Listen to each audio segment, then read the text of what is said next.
Should we get started? And as folks come in, they come in. That sounds very reasonable to me. Cool. Well, hi, everybody. It's nice that we have a lot of staff here, and I'm hoping that we have more participants roll in as we move along tonight. So, hi, everybody. I'm Michael Munson, Forge's Executive Director, and I'm your host for the evening. And we have two really great presenters tonight. So Dr. Francis and Joanna Woodbury, both from Frederick and the Medical College. And I'm not sure if that's the right way to say that, because I'm not sure if one of you is Frederick and one of you is both of those two things.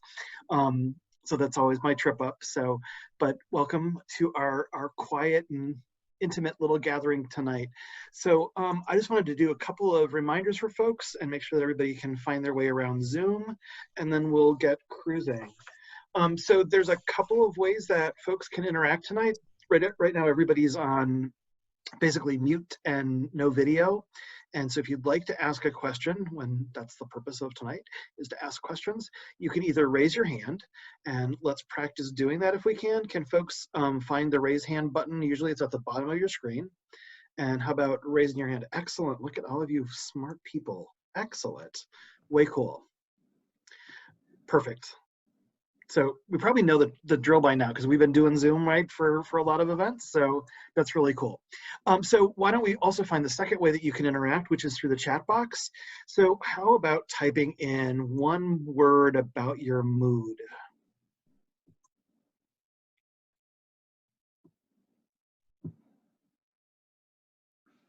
Excellent. There's a happy. I like seeing happy. Normal. Excellent. Excited. Cool. Good stuff. Tired. I don't know what a smiley face means, but that's a good mood, right? I mean, I like that for a mood. Perfect. It looks like most of you have found the chat box as well. So those are the two ways that you can interact with us, and we will get rolling then. A couple of reminders. This is the first out of 5 events this week. We're going to repeat the same kind of schedule for the next 4 or 5 weeks. So Tuesdays and Saturdays are Ask the Experts, so ask the providers basically, or ask the advocates. And then Wednesdays, Thursdays, and Fridays are Connect events, where we're doing more kind of community-based events. So tomorrow is going to be Steven Universe, so they're short little animated cartoons with very gender diverse characters. Wednesday is more of a social support group, and we'll focus on social networking. And then Friday is game day. We've had 2 really fun game days, so come and have fun with us with the game day. And then Saturday is Ask the Provider again. So you'll see, no, you're not going to see Joanna again. You'll see Carolyn on Saturday. So that's our week schedule, and we hope to see you all in the next week for those events. You can follow us and follow what's going on at the landing page for this series of events, which is created and funded through the, let me get this right, through the Advancing a Healthier Wisconsin Endowment at the Medical College of Wisconsin. So Forge and the Medical College have a joint grant together, and we're really excited about all the work that has happened in this few short weeks and that are gonna continue to roll out over the next several months. I just wanted to briefly mention that we have cloth face masks that have been either donated to us or that we've purchased. So if anybody would like one, we will just send you 1 or 2 or however many you need. So just let us know. So I am gonna roll things over to both of you, Dr. Francis and Joanna. Could you like say a few words about who you are, and we can all hear about your wonderfulness? Go ahead, Dr. Francis. Well, I will start then on that. My name is Jessica Francis. I did my residency training in obstetrics and gynecology here at the medical college. And then I left for a few years and went to Houston, where I got some additional training. And then came back to the medical college to work in the Department of OBGYN in 2014. In 2014, I had a partner here who was doing a lot of LGBTQ healthcare, but we knew she was leaving. She knew she was going to be moving to Minnesota, and she asked if I would take over her practice, and I said, of course. And so since then, I've been providing care to the LGBTQ community, and certainly those services have grown over those years with the advent of the Inclusion Health Clinic. Our services continue to grow and become more comprehensive. My job is a little bit scattered because I do still have a practice in the general department of OBGYN, as well as at the Children's Hospital. I see patients in the adolescent medicine clinic. I do pediatric and adolescent gynecology, and then I see patients in the inclusion health clinic, and then I also have an administrative role within our residency program. So I'm probably not as generally piped in as Joanna is, so she keeps me informed and keeps me in the loop with things. But this is definitely my favorite part of my job, and I'm looking forward to focusing my clinical efforts a little more in the inclusion health clinic starting in July.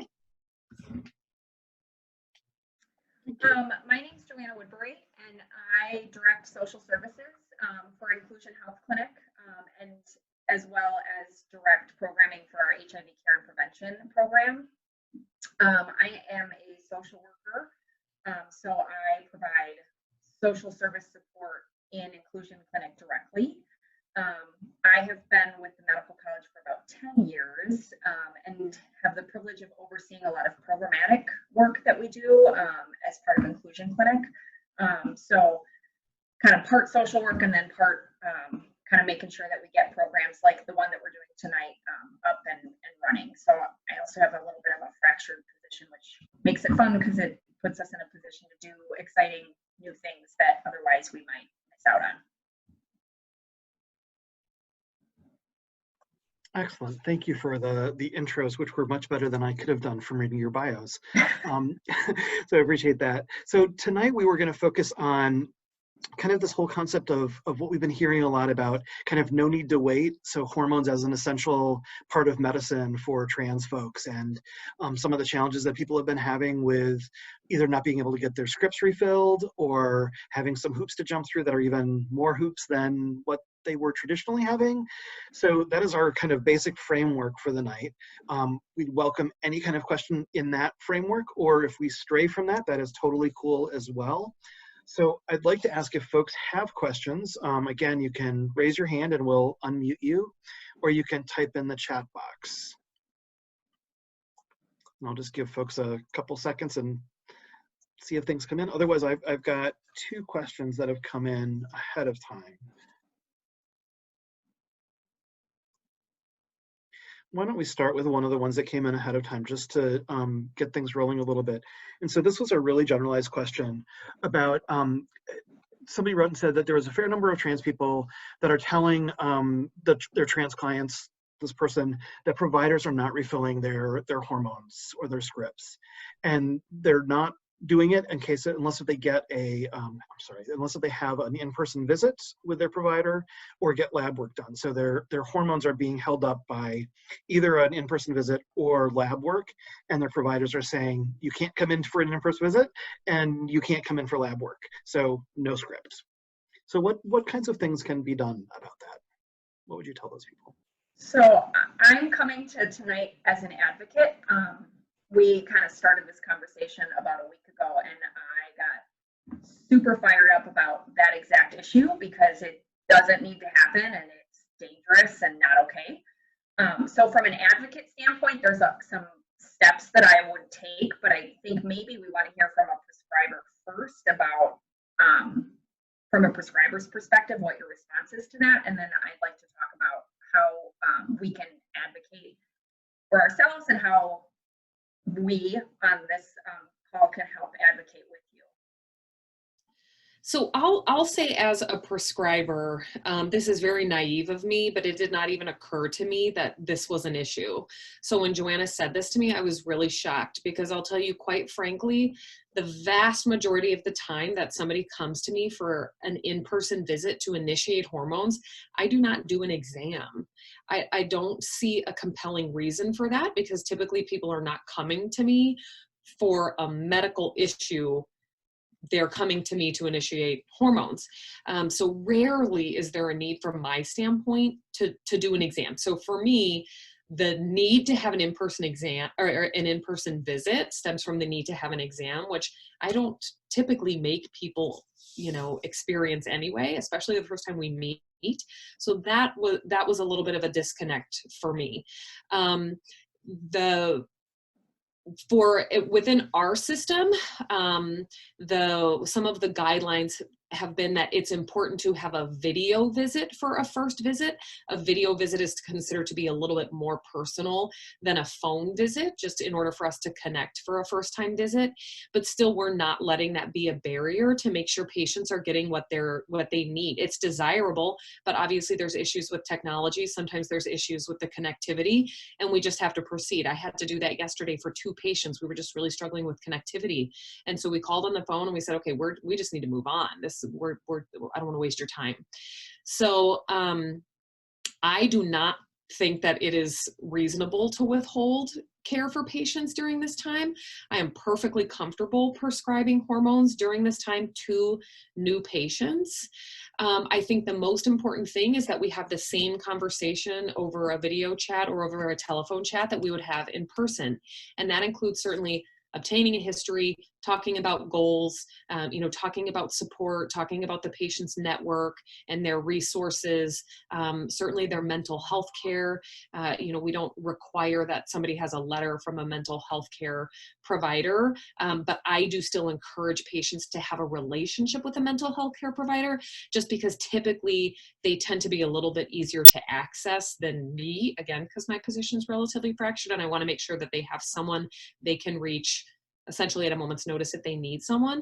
We have the same conversation about kind of the more immediate effects of initiation of hormone therapy, especially testosterone therapy. When we talk about if you have poorly controlled depression, that can be concerning. We want to make sure we follow you really closely if that is the case, and we make sure you have the resources you need. We can set you up with a video visit with our mental health care provider in the Inclusion Health Clinic. So again, we're trying really hard to make sure people have all the resources they need to get started.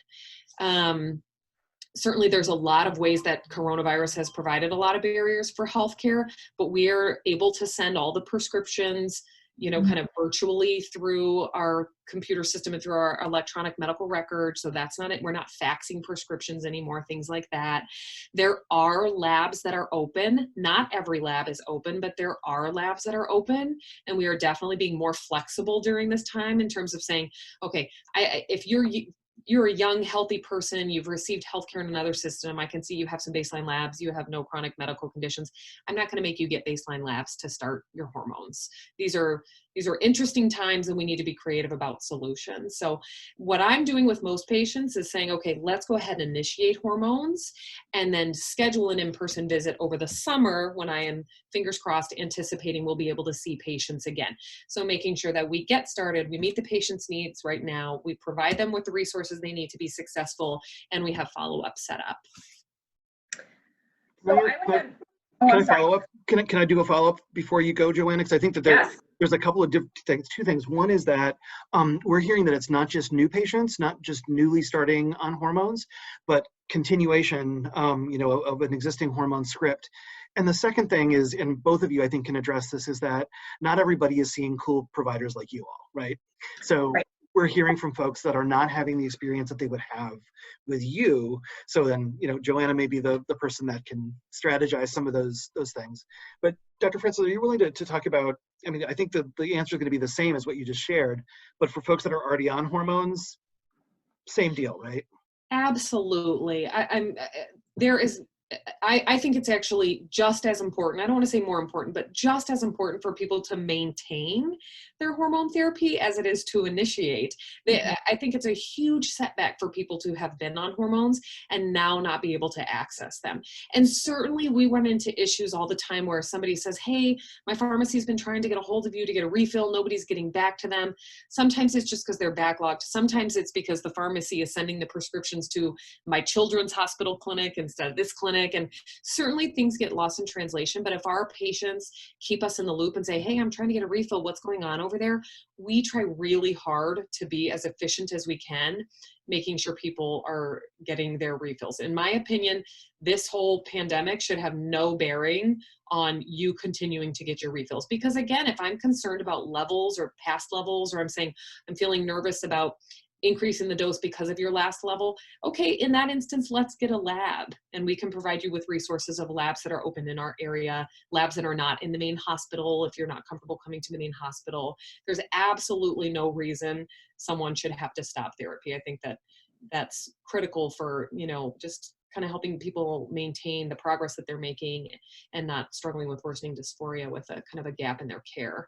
And I'm just going to pop in again. Asked a question, is it reasonable to start seeking hormones for the first time during this pandemic, or is it better to wait until things settle?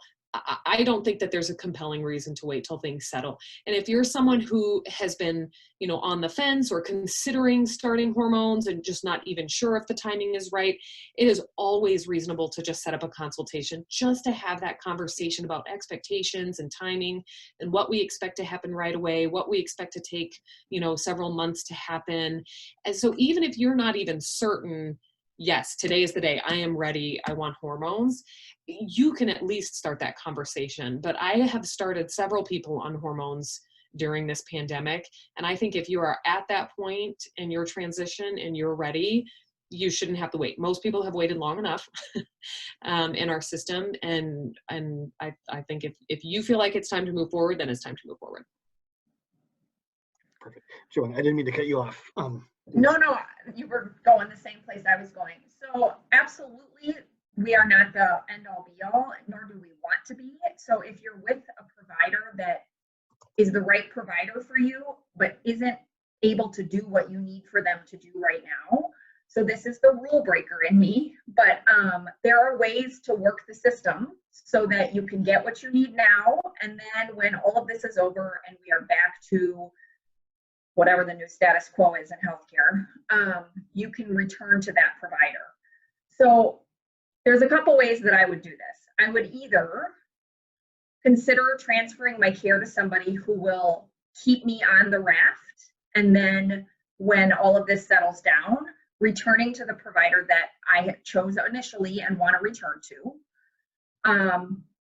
And we can facilitate that. And even if you weren't coming here, but there was another provider in the community that you knew could do what you needed done, it's a little extra work, but there are people like me and like Shelly from Forge who can help navigate transferring medical records. So essentially, you're not cheating. You're just going somewhere to get the meds that you need or the hormones that you need.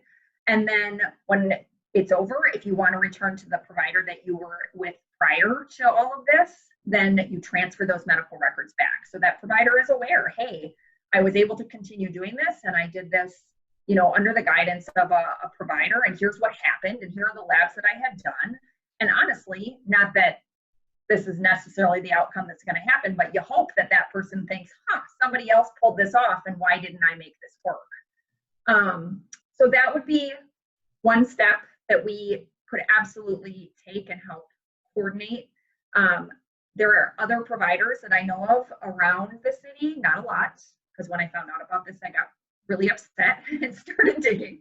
But there are other providers who are continuing to start and starting virtually, just like Dr. Francis described. So it's completely doable, and it's surprisingly not that difficult to kind of transfer your care because all of the medical systems are still operating. So your records are there and you can share, this is my history. And so if you're making that transfer to somebody, then they review the record and jump right off, and we can do all of that virtually.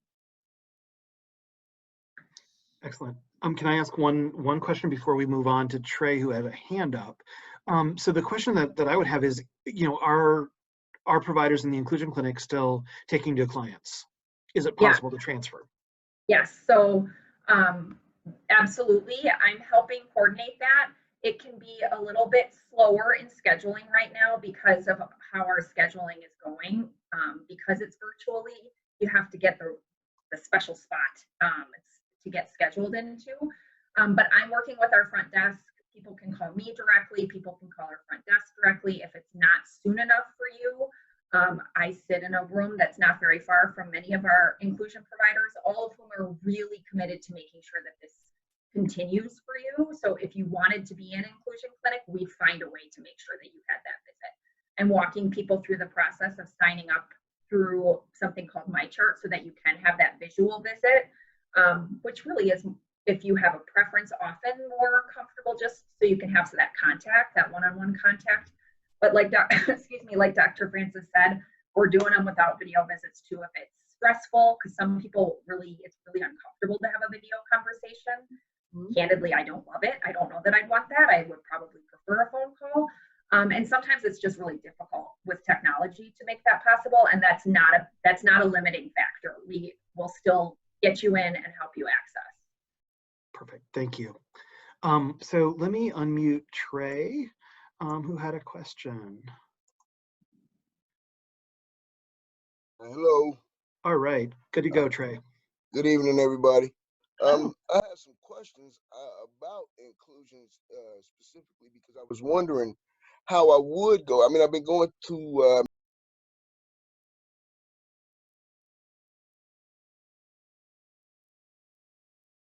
but I'm getting to the point in transition now where I need extra services that he can't provide, and he's running into the problem where he don't know exactly how to direct me at this point because I don't have health insurance and I pay out of pocket. But now I want to get on a plan where I want to figure out how to get mental health. I need to find out how exactly to get on those video visits, and I've been kind of spacing my tea out, every 2 weeks instead of every week because I'm having a trouble getting into the clinic to get my prescription refill. Like I'm completely out right now. I took my last injection yesterday. And so I just kind of need some help and direction to how to get into inclusion specifically. So there's a couple things there that I think we can help with. So the big piece is helping you get access to coverage, right? Because you can pay out of pocket here too. It's never my choice that someone pay out of pocket if there's any other option that we can help you access. I can help you with that, and we can talk through your options separately. So we'll make sure that you get my phone number before the end of the night. And that's kind of the first step I would want to take, just to make sure that you have the best situation possible, and so that you're not taking on debt that you don't have to take on. The other pieces, though, that are most immediate that I'm happy to help with, I think Shelley would be happy to help with in terms of advocacy, is helping understand, at least in the short term, how we can keep you connected and get those refills for you to continue to happen. And that might be separate, or maybe we want to talk about it right now, but it makes me nervous that you did your last injection last night and there's no vision in front of us where you're going to have that access. And so it's going to take a minute to get you benefits if that's what we end up doing. And I want to make sure that you continue to have access to your tea if that's necessary, which it is. So there's some advocacy there that I think Shelley or I would be really happy to work with you on to make sure that you don't lose that access right now. Absolutely great. Thank you so much. I absolutely want every bit of information that I can soak up. And I definitely want your contact information, and I have Shelley's. I will be getting in contact with Shelley as well. Perfect.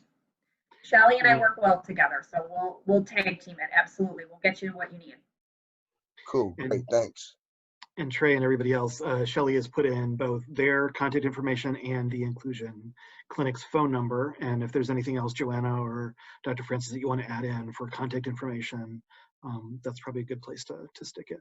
And if you call the Inclusion Health Clinic phone number and just say, I need to talk to Joanna, they'll get you to me. It's probably the fastest way. They know how to find me wherever I am. So you can just let them know, I need Joanna, I need help with something. I talked to her last night, or whenever you call, and they'll track you down for you. Cool. Thanks, Trey. So Heather asks, speaking of coverage, how would I determine if my insurance would cover hormones? Good question. So it is a case-by-case basis. I will say that the majority of them do. Sometimes we have to work a little harder to get through the hoops of insurance, but it absolutely exists circumstances where we really had to fight for it, but we're good at that, and most of them do if you're willing to put in the time. And so people like me and Shelley and everybody else on this call help do that. So the first step is really looking at the insurance together, because sometimes from a hospital-based system, sometimes I can plug it into something, or I can have somebody in billing plug something in and tell me what might take you a really long time to figure out. And otherwise, there are ways that we can walk through the process of finding out the specific details of the benefits. Most of those things are actually available online from the insurers. It's just kind of reading through the Latin that they put in there to make it near impossible for anybody to understand. So if we have the information one way or the other, we can figure it out together. Excellent. Dr. Francis, do you have anything you'd like to add to that piece? This is where Joanna is so wonderful from a resource standpoint, because typically what happens is, you know, I'll be in a visit with a patient and they want to initiate hormones, and I say, okay, great, we're going to do this. We're going to send this right to your pharmacy and we're going to see what they say.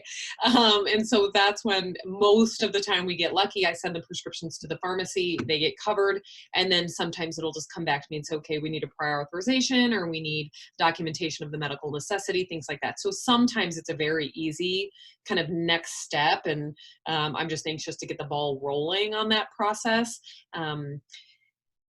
I've struggled in the past with situations where patients have tried to reach out to their insurance, and if you call 10 times, you get 10 different answers. It's just it's super tricky. So oftentimes I'll just say, we're just gonna go for it. We need to submit this, and then they're gonna tell us what they tell us, and then we move forward with the process from there. So it just kind of depends on which end you're coming in from. If you get to Joanna first, she'll be better at navigating those questions from a logistics standpoint. And if you get to a provider first, oftentimes we'll go for the prescription and then do the work after that. And honestly, a lot of times I say, let's do that, because like Dr. Francis said, like there's so many times like you can get 4 different answers and none of them are right. And so I would rather us start it and let me and the rest of our team get really mad and fight if there's a problem than spend all your time to still not be 100% sure. Right. But I also get that, like, you're going into something, you want to know financially what that impact might be. And so it doesn't hurt to at least get a feel for what it could be. And a lot of times insurance is confusing, and even just learning like deductible and copay and what the differences are and whether you're going to have those things with hormones and visits and all of that. And so some of it is learning kind of those pieces that come with the package. And so I do that with folks too when we're investigating those things, because it's just helpful. Insurance is overwhelming, and unless you do it for a living, there's absolutely no reason anybody should have this kind of knowledge in their head. Right. And it is important to have that information, because, you know, surgery is a one-time commitment. But the hormones is a very long-term commitment. So you want to know, what am I signing up for? What does this commitment look like financially long-term? You know, because we'll have patients on hormones for 40, 50 years, you know, kind of what am I signing up for here, and just getting mentally prepared for that financial piece. Great. Good questions, good answers. So Trey has another question. So one more question. Do we know the best place for finding injection needles? I often can't find the right ones, which make my weekly injections so much more unpleasant. Another good one. Can you tell us, Trey, are you getting the wrong sized needles? Just like the wrong needle gauge? Trey, let me unmute if you wanna share by voice. Yeah. Hello again. Hey there. It's that I normally use a 25 1-inch, but you know, I often have to kind of skip and hop around to different Walgreens to see who has the best ones, and I kind of got caught where I couldn't find any for a whole month, so I kind of just settled for a 5/8. But then I was kind of having abscesses unless I got it in the right place at the right moment, you know, and so I'm kind of having trouble like getting them on a regular basis from a place that's okay, you know. Yes, you are not alone there, Trey. I don't know if Joanna has any good advice for you. I think oftentimes what happens, this happens with all different types of medications, is they give you as close to what we order as what they have, or they have to try to get it from another pharmacy. And when it's a medical supply, I don't know if they're less apt to try to get it from another pharmacy and they just give you what they have on supply, or if it takes a little bit longer. But you're definitely not the only person that has brought that up to me. I'll have patients who come in and say, can you just double check the prescription that you've sent for me, because this is what I'm getting. And I'll say, oh, that's interesting. That's not what we sent over. So it may just be that you're getting what they have. I don't know a really great workaround for that. I have had some patients just get so fed up that they order them online rather than going through the pharmacy. But I don't know that I have a better solution than that, truthfully. Well, that's a better solution, because I normally just, kind of go get them. They only let me get them at Walgreens. They normally give us the ones that they use for giving their flu vaccines, which are normally the same gauge that most of us use. So I referred a couple, people I know there, but, now they're just kind of like not having them and not getting them. It used to be where they would say, well, we'll order them. We'll order, a box of them and have them in a few days. But now it's like, oh, we can't even order them now. And, why don't your doctor, especially somebody who gets their prescription filled in a different location, and I just go to buy them there. So, yeah, I'm just kind of running into some trouble, but I might consider ordering them online. Thank you for that tidbit. Yeah, no problem at all. My sneaky trick is to target the specialty pharmacies. So Walgreens has several, and you may already know this, has several like hubs around the city that are considered specialty pharmacies. And that means that they specialize in all sorts of different, like more expensive drugs. But it also means that they end up carrying higher stock of things that are more frequently used. And so there's one on Brady Street.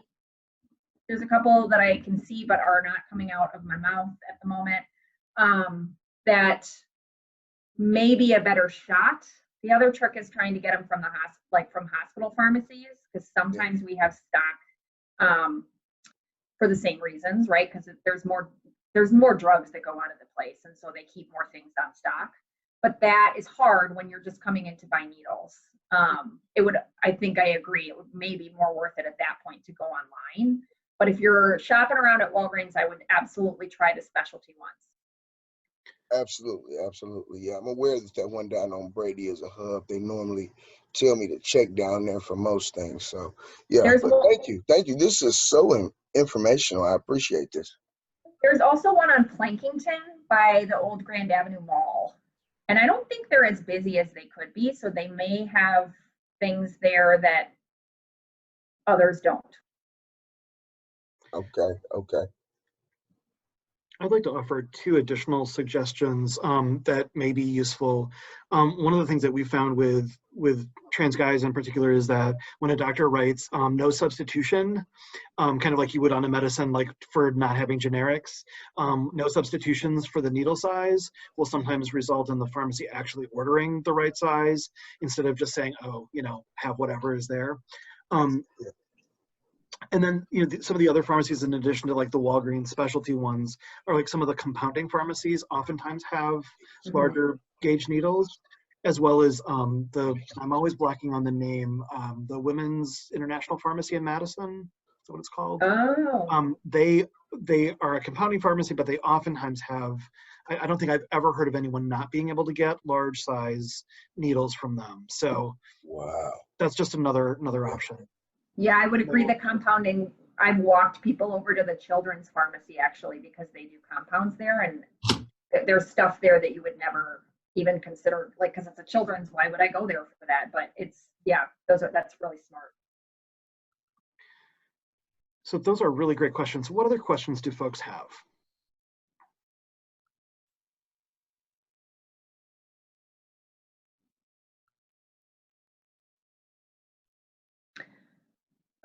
Dr. Francis, I have one.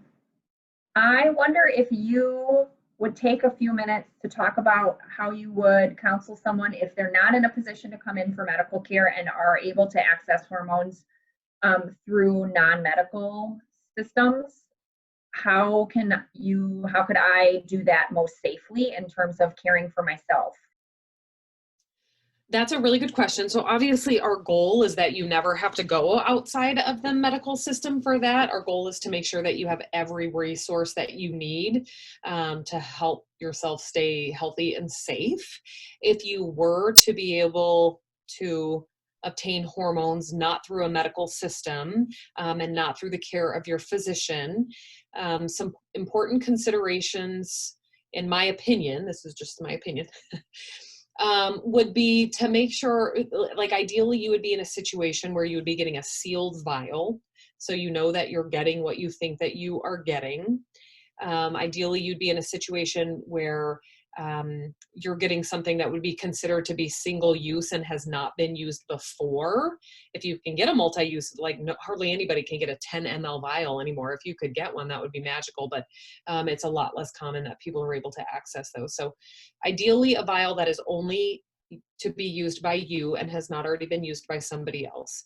Now, of course, I'll say, my hope would be that anybody who's giving you medications really has the best of intentions to help you kind of maintain status quo through this whole process, but really you are the one and only person who can keep yourself safe. So making sure that you are getting what you pay for or getting what you ask for is important.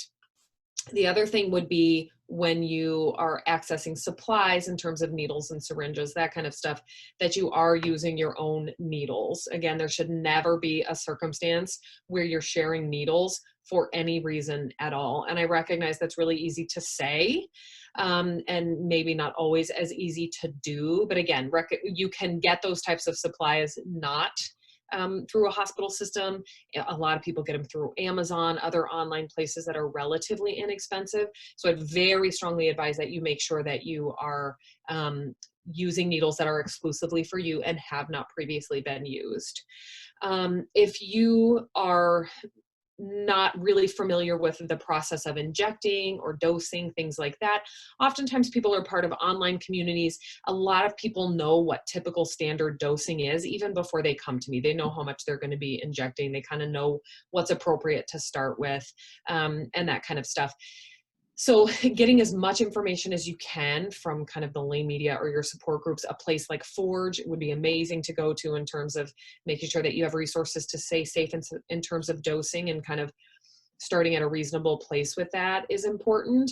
I don't actually ever start anybody on a maintenance dose of tea because I want to make sure that we start at kind of a moderate dose that they'll tolerate well from a mental health standpoint, from an emotional standpoint.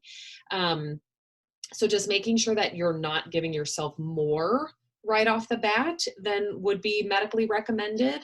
And again, there are ways that you can get that information that are not from a medical physician, and certainly reaching out to your local resources like Forge would be a really great way to get that information. Interestingly, there are a lot of great videos on YouTube. That's probably not, you guys know that, on how to properly kind of dose and draw up and inject and go through the process of, okay, I've never given myself an injection before.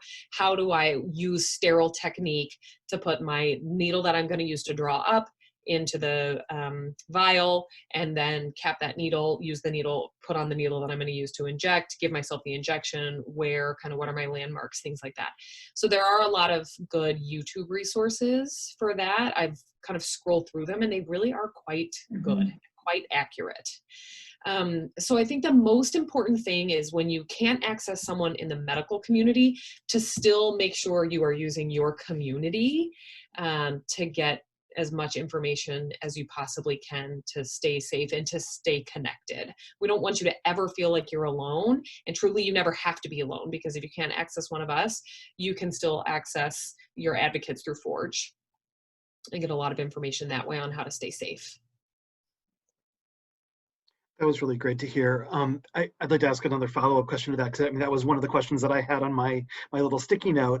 So I love that you talked about like a sealed vial for people that are doing injectable hormones.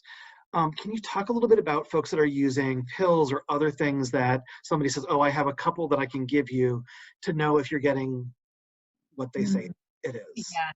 That is a really good point. So many of our patients use injectables that I forget to talk about the oral medications. The oral medications are really tricky, because to get 1 or 2 pills from somebody feels not very comfortable. Again, we always want you to balance kind of your needs of maintaining your medical therapy, hopefully in concert with staying safe. I do have several patients who have received their oral medications online, not under the care of a medical physician. And so I would recommend doing that before getting it just from a person that you met, truthfully, because then I would feel a little more comfortable that you're getting what you're getting. The other thing is most pills will have some type of a labeling on them. So if I'm in my home and I see a pill on the floor and it says like Z39, okay, well, I don't know what that is. You can actually look that up, and it'll say this pill, it'll show a picture, it'll say this is ibuprofen 200 milligrams, whatever, something of that variety. So if you think you're getting a 2 milligram tablet of estrace, it should be somehow identifiable. Or if you can Google search, scored round blue pill, and it will pop up. So that's a good way to kind of fact check to know that what you intended to get is actually what you got. But there are online pharmacies that will get you that medication as well. And again, using your local resources to make sure that your dosing stays safe, because all medications have side effects. Certainly estrogen, there are concerns with taking estrogen because of the risk of blood clots in your legs, in your lungs, in your brain. So that's another medication where we want to make sure we start at a reasonable dose and go up relatively slowly as we know that you're tolerating it well. So again, that's not a medication where I would ever recommend to somebody, okay, start out at what would be considered a maintenance dose for a transition. So just making sure you have that information from a reliable source and that you can kind of fact check the medications that you get, which is typically very reliable online.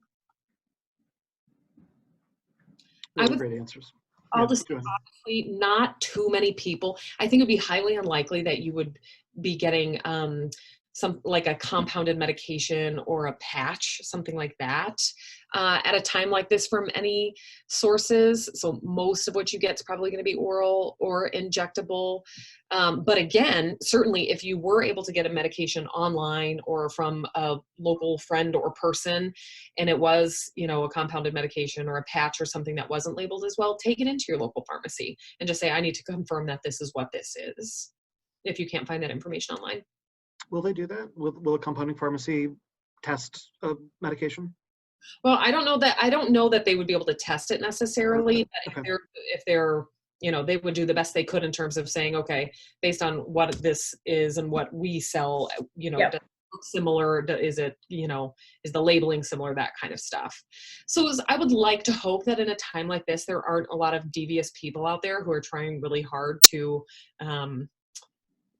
make people unsafe or just make this a money-making scheme. You never know. So the likelihood of somebody giving somebody something that's not legit is pretty slim to none. But again, you just want to make sure you're keeping yourself safe with dosing and kind of understanding, okay, how many pumps equals how much medication, how much T is in how many pumps, how much estradiol is in, the amount of medication that's compounded. Great answers. Joanna, anything else that you'd like to add to that, since it was your question? No. Okay, excellent. And just, to play off of this just a little bit, because we're seeing a lot of folks have started like Google Docs, where they're looking kind of at mutual aid through a Google Doc of, who has what medication. And so, I did explore some of them, and they are not just injections or pills. I mean, people are sharing compounded drugs as well as, topicals. So, it's there. And so, I mean, what you've just shared with us is certainly some ways to try to check that out and be as safe as possible. With the ultimate goal. I think you can usually assume, especially if people are sharing, like obviously a topical medication is safer to share than something that you have to inject from the standpoint of not needing to share needles and things like that. Topical medications would be safer in that regard. But even then, just making sure that, okay, your friend who has been on this medication for a really long time and you who is just initiating this therapy may not need the same amount of medication. So just kind of making sure from these compounded or, different varieties of topical medication, what's an appropriate dose for me starting out, kind of a thing like that. But Anne just included in the chat here a nice resource for directions on how to look up the pill. Which is really super. Excellent. So other folks have questions, because Dr. Francis and Joanna are here to answer your questions. So what other things are people thinking about or concerned about? worried about, interested in?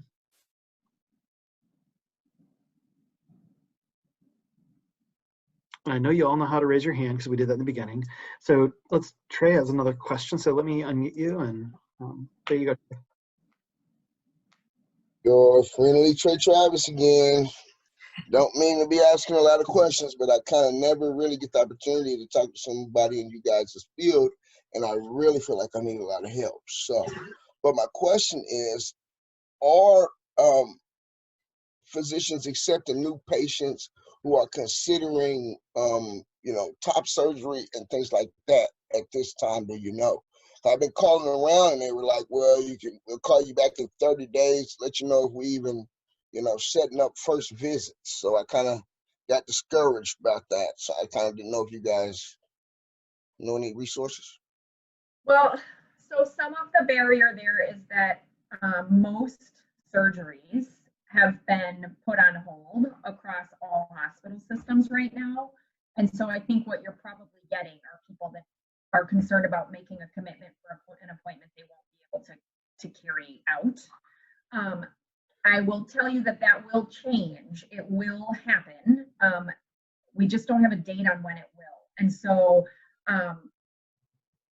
people are doing the consult visits, but that specific consult is really an in-person visit. And the issue is not that people aren't coming in for any visits of any type, because those do happen. But since the next steps moving along the process of surgery aren't things that we know what the timeline will be for, my guess is that you're getting put off because they want to be able to carry you through that journey in the normal timeline and not have it kind of start, stop. Truly, if I knew when that magic door would open, I would be like the most powerful person in this hospital, and they would carry me around on a float, and it would be amazing, and there'd be a lot of time. But I am not, but I can assure you that it will happen, and I think probably sooner rather than later that we'll start seeing surgeries happen again. And when that happens, they will open up those doors to start doing those consults, because we'll know what kind of a timeline of what's reasonable for when kind of those next steps would happen in the surgical process. Okay. I will tell you, oh, sorry. Can I? Oh, go ahead. So if we're talking specifically about top surgery, I will say in our hospital system and in most, that goes through plastic surgery. And kind of the series of events is that they want to do the consultation where they see you and have the conversation about expectations and do the exam and talk to you about this is what we would do and kind of map out that whole process. They want to do that in relatively close time proximity to when they would actually do the surgery, because they don't want, if you have any significant weight changes or medication changes that can alter tissue, anything like that, they don't want to have a big time lapse where they would have to do that consultation again. That's a waste of your time and your resources. So really the idea is if we can't move forward with that particular surgery, there's not a really compelling reason to make you go through the trouble of having the consultation right now. Now, if we're talking about other surgeries, like hysterectomy specifically, I perform hysterectomies here, and so does my partner, Dr. Narayan, through the Inclusion Health Clinic. I have several new patients on my virtual visit panel that want to specifically have a conversation with me about hysterectomy. And I am more than happy to have that conversation now, again, because that anatomy is highly unlikely that would change between now and if we did that surgery in a year. So for people who are just trying to establish care and have a conversation about that surgery, anytime is a great time to have a virtual visit and kind of establish care. How long have you been on T? What's been your medical history? What's your surgical history? Let's get this ball rolling. What support documentation do we need? Do we need you to, set up care with a mental health care provider? Because even though we don't require you to have an active mental health care provider to seek care with us, almost always insurance will require that you have letters of support in order to move forward with surgical services. So we do our best to get that ball rolling to make sure you have everything kind of laid out and done so that when it does come time for surgery, we don't have to keep pushing it out. And yeah, I'll pay out of pocket. And that's why I was wondering, because I needed to know, even though I know that, things are locked down right now, but I wanted to know what the options were as far as payment plans for visits, or whether there was a sliding scale or things like that, because I know for a fact I just recently, because of some wonderful direction I got from Shelley, went through the marketplace to find out about whether I qualified, and I will qualify, but not till next year. Mhm. And so I'm kind of at a place where I just really don't want to wait that long to move forward with some things, because I've waited long enough, like you said before, Dr. Francis. So, yeah, that's kind of where I'm at with that. Yeah, that's very understandable. And certainly when you get a hold of Joanna kind of offline after this call, you guys can talk more about the financial piece, and she'll also have information from you, and all of us have information about, if top surgery was something that you were interested in paying out of pocket for, kind of where should you go to make sure that that's feasible and that's affordable and you can have a payment plan, because different locations are different in that regard. So we can absolutely make sure that we kind of set you off on the right track for that. Because for some people, paying for top surgery out of pocket is feasible. Paying for a hysterectomy, if you were even interested, out of pocket is not. No. So that is something where we would absolutely want to make sure that we had optimized all the options for insurance and financial support. Thank you. Other folks have questions. We've got about 5 or 7 minutes left, so maybe time for one more question before we wrap up.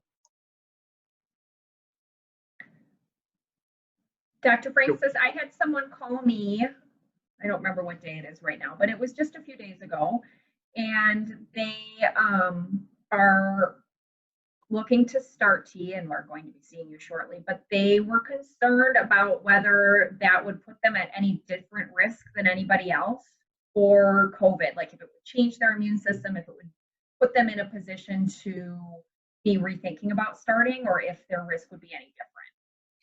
That's a really good question. We do not have any evidence to suggest that it would. And I think the most important thing is that you follow the kind of instruction that's been set forth for the stay-at-home order. Just continue to do everything that you're doing, and you should remain healthy. And Joanna just modeled really good coughing into her elbow. Yeah, It's allergies. I'll remind you that everything's okay. It's okay. It's like, that's not the COVID cough. It's just a little. You do have to qualify now. If you're in public and you better have an explanation. Exactly. But if people want masks, we have masks too. So, but yeah, cuff your elbow and stay at home. And other questions that folks have, or Joanna, have you heard other questions that you'd like to pose as starters? No, I think we covered a lot of it. Dr. Francis talked really about a lot of things that I've heard from people on the phone. And, the other pieces that I've gotten calls about that are people who had started and then lost their insurance because they were laid off, and finding ways to be creative about being able to get other insurance or finding ways to navigate that. People who have come here, I've done patient assistance applications with, so there's ways that hospital systems can support the cost of medical care depending on income and things like that. So those have been some difficult and frequent events that have happened for our community. That's really great. And I'm just going to make one point about scheduling. I've certainly heard from patients in the past that scheduling in the clinic can be really difficult. We're a relatively new clinic. Most of our providers are seeing patients in the clinic and also at locations outside of the clinic. So I have heard those frustrations, and we've all heard them. And of course, it's frustrating for us too, because we want to meet the needs of the patients as soon as they need them. I will say one thing that may or may not be a little bit of a blessing with all of this is we are finding ways to be much more flexible. We're seeing virtually patients outside of our normal patient panels, and kind of finding time to say like, oh, okay, this wasn't a clinic session, but I have time randomly at 2:30 on Thursday, whatever. So our scheduling people, we're all working really well together as a team to say, hey, this patient needs to be seen. Let's make that happen. So don't hesitate to reach out. If you've called the clinic in the past and they've said, okay, the next available visit is in 3 months, and you're thinking, okay, these are really crazy times, there's no way I'm getting in, I'm not even going to bother, please please bother. Please call us, because we'll do everything we can to make sure that you don't have a delay in your care. That's really good to hear, because one of the things that we're hearing, and this is not so much in Milwaukee, but throughout the state and throughout the country, is that people are hearing from their providers that they're too busy, and if it's not an emergency, they don't want to talk to their patients. So if somebody just has a little bit of upset, or if they're emotionally upset, their providers are not wanting to talk to them. So it's really relieving to hear that the inclusion clinic has a different stance on that, right? Absolutely. We want to hear from you. Okay, that's really, really good. Any other last questions before we wrap up for the night?